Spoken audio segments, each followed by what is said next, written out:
namung ndongaaken mugi Mbak Rodia enggal angsal obat enggal seperti semula.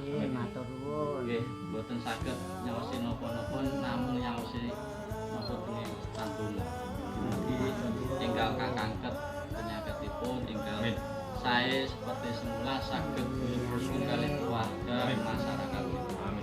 Nggih, kami dari keluarga Tebu boten kata-kata anggenipun matur. Nggih, umpami kedatangan kami keluarga Tebu kok nggadahi kesalahan nyuwun pamunten sampun repotke keluarga mriki. Nggih, saged ndongaaken sedaya mawon.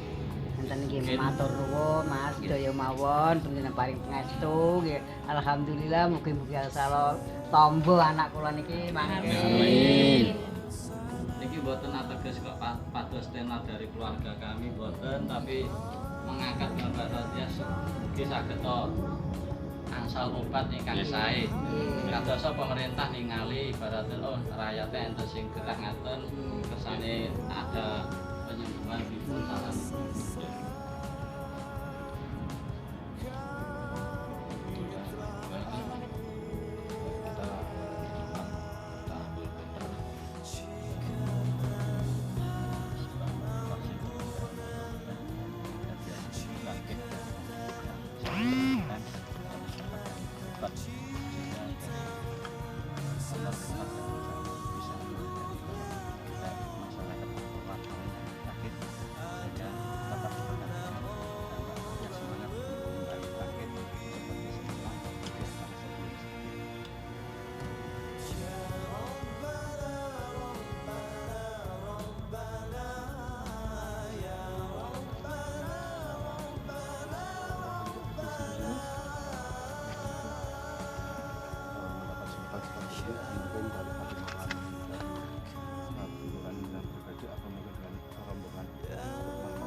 Untuk sosial di mana masyarakat mungkin bisa membutuhkan kita seikhlasnya atau sebisa dari keluarga itu sendiri sehingga bisa berguna dalam masyarakat baik di Sragen insya Allah nanti bisa di luar daerah Sragen.